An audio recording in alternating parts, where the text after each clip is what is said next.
Jingle tunes. Lakhanpur नाम का एक छोटा सा गांव था। उस गांव में बाबू नाम का एक गरीब युवक रहता था। वो गांव के जमींदार के खेत में काम करके पैसे कमाता था। जमींदार की कमला नाम की एक बेटी थी। बचपन से ही कमला और बाबू में गहरी दोस्ती थी। जब वो दोनों जवान हुए और दोनों ने शादी करने का फैसला किया। कमला, हमारी शादी के लिए क्या तुम्हारे पिताजी मान जाएंगे? मैं ठहरा एक गरीब मजदूर और तुम एक जमींदार की बेटी हो। तुम्हें घर आकर मेरे पिताजी से बात करनी होगी। ठीक है, कल ही आकर मिलता हूँ तुम्हारे पिताजी से। दूसरे दिन बाबू जमींदार को मिलने गया। उसने जमींदार से कमला का हाथ मांगा तो जमींदार ने कहा, अरे, मेरी बेटी बचपन से ऐशो आराम की जिंदगी जीती आ रही है। तुम बस एक साधारण से गरीब मजदूर हो। भला तुम मेरी बेटी को सुख चैन से कैसे रख सकोगे?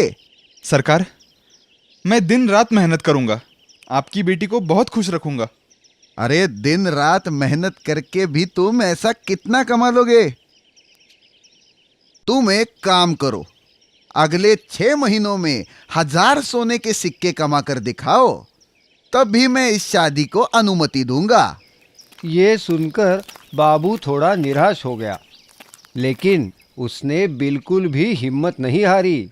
उसने सोचा, इस गांव में चाहे कितना भी काम कर लो, 1000 सोने के सिक्के तो मिलने से रहे। इससे अच्छा है कि शहर में जाकर कोई बड़ा काम धंधा करता हूं। दूसरे दिन बाबू शहर की ओर निकल पड़ा। थोड़ी दूर जाने पर तो उसे एक बूढ़ा आदमी दिखाई दिया। वो आदमी पानी का घड़ा उठाने की कोशिश कर रहा था, लेकिन वो घड़ा उनके हाथों से फिसल गया और सारा पानी बह गया। बाबू ने उनके पास जाकर कहा, क्या मैं आपकी मदद कर सकता हूं? अरे बेटा, बुढ़ापे की वजह से मुझसे ये काम नहीं होता, लेकिन क्या करूं? पीने के लिए पानी तो चाहिए ही ना। रुकिए दादाजी, मैं आपके लिए पानी लाता हूं।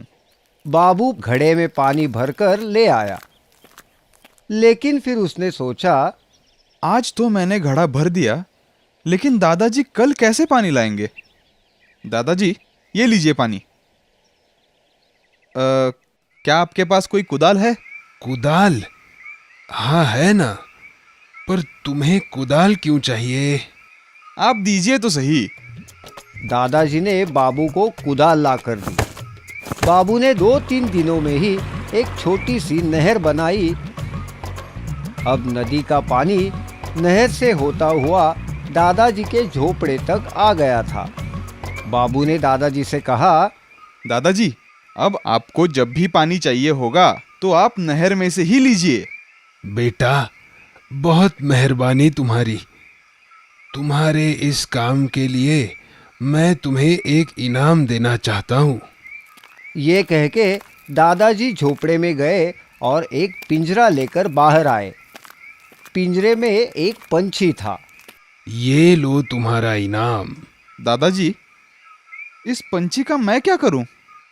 अरे बेटा, ये कोई मामूली पंछी नहीं है, ये तो जादुई पंछी है।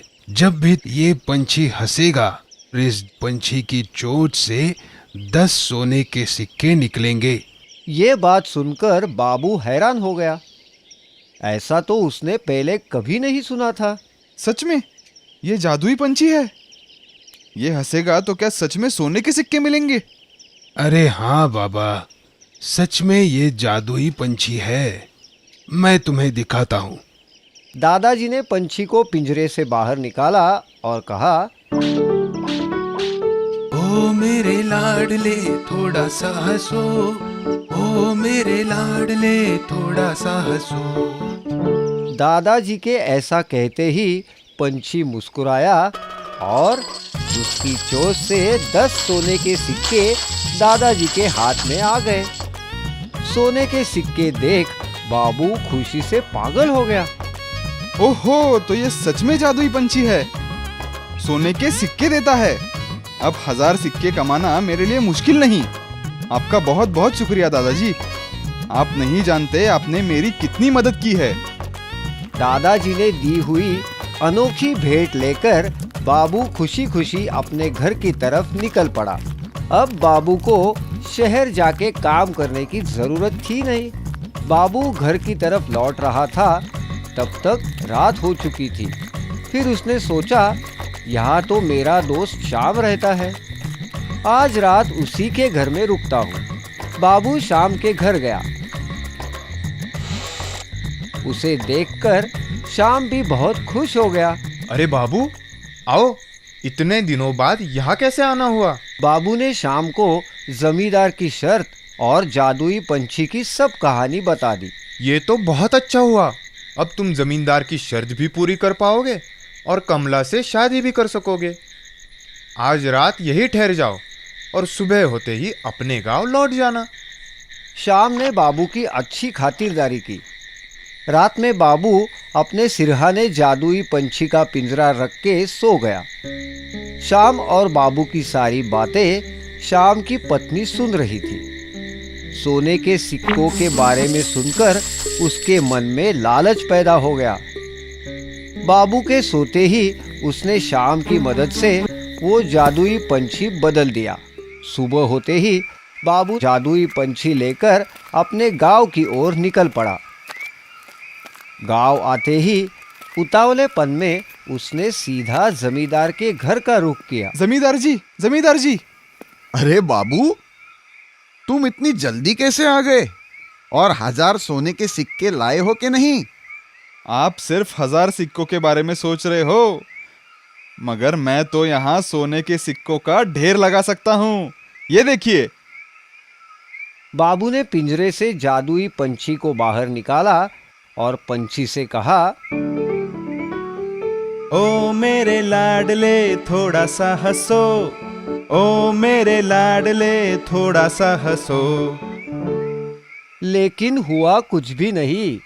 न पंछी हंसा, न उसकी चोंच से सोने के सिक्के निकले। बाबू ने फिर से कहा, ओ मेरे लाडले थोड़ा सा हंसो, ओ मेरे लाडले थोड़ा सा हंसो। बाबू ने बार बार यही दोहराया, मगर पंछी नहीं हंसा। जमींदार समझ ही नहीं पा रहा था कि ये सब क्या हो रहा है। ये क्या कर रहे हो बाबू? और सोने के सिक्के कहाँ हैं? मैं वो ये पंछी सोने के सिक्के देने वाला था। अब जमींदार गुस्सा हो गया। मुझे पागल समझ रखा है क्या? मैं अच्छी तरह से समझता हूँ, ये सब तुम्हारे बहाने हैं पैसे न कमाने के। चलो जाओ यहाँ से, और जब तक 1000 सोने के सिक्के कमा के नहीं लाते, तब तक यहाँ आने की हिम्मत ना करना। बाबू बहुत निराश हो गया। उसे समझ में ही नहीं आ रहा था कि इस पंछी को अचानक क्या हुआ। उसने सोचा कि अब इस समस्या का हल तो दादाजी ही निकाल सकते हैं। दूसरे ही दिन तुरंत ही वो दादाजी के पास गया और उन्हें पूरी व्यथा बताई। सब सुनने के बाद दादाजी ने कहा, ऐसा होना संभव है। जरूर किसी ने ये पंछी बदल दिया है। क्या तुमने इस पंछी के बारे में किसी को कुछ बताया था? हाँ, ये बात मैंने अपने बचपन के दोस्त श्याम को बताई थी। हो सकता है उसने ही पंछी बदल दिया होगा। दादाजी, ये नहीं हो सकता। मैं श्याम को बचपन से जानता हूँ। तुम्हें विश्वास नहीं होता ना, तो एक काम करो, ये लाठी लो। ये भी जादुई लाठी है। ये लाठी लेकर तुम श्याम के घर जाकर बोलना, लाठी लाठी तू मेरा एक काम कर, जो भी चोर है उसकी धुलाई कर। ऐसा कहते ही वो लाठी जो भी कोई चोर होगा उसे खूब पीटेगी। जाओ। बाबू जादुई लाठी लेकर श्याम के घर चला गया। उसने शाम से पूछा, श्याम, जब मैं रात को सोया था तुमने पिंजरे का पंछी बदल तो नहीं दिया? नहीं नहीं दोस्त, भला मैं ऐसा क्यों करूंगा? चाहिए तो तुम मेरी बीवी से पूछ लो। नहीं नहीं, हमने नहीं बदला आपका पंछी, हमें कुछ भी मालूम नहीं। अब बाबू के पास दूसरा कोई रास्ता बचा ही नहीं था।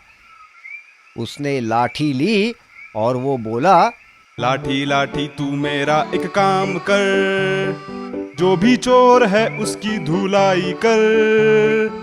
तुरंत लाठी बाबू के हाथ से निकली और उसने श्याम की पत्नी की पिटाई शुरू कर दी। श्याम की पत्नी चिल्लाते हुए इधर उधर भागने लगी, तो लाठी भी उसके पीछे जाकर उसे मारती ही रही। अरे बचाओ, मुझे बचाओ, अरे रोको, इस लाठी को कोई तो रोको, मैं देती हूँ तुम्हें पंछी वापस, लेकिन इस लाठी को रोको। पहले मेरा पंछी वापस दे दो, फिर ही मैं लाठी को रोकूंगा। श्याम ने झट से एक कोने से एक पिंजरा निकाला और बाबू को देते हुए कहा, ये लो बाबू, तुम्हारा पंछी, अब तो रोको उस लाठी को। पंछी को वापस पाकर बाबू की तसल्ली हो गई।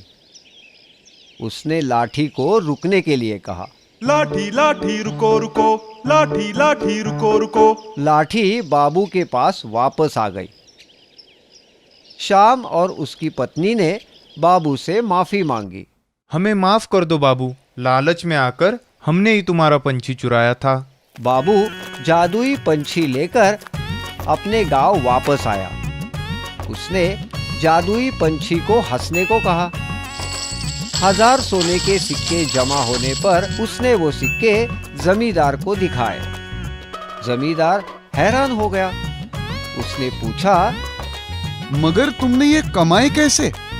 बाबू ने जादुई पंछी की सारी हकीकत जमींदार और कमला को बताई। जमींदार ने भी खुशी खुशी अपनी बेटी की शादी बाबू के साथ रचाई। बाबू और कमला सुख से रहने लगे।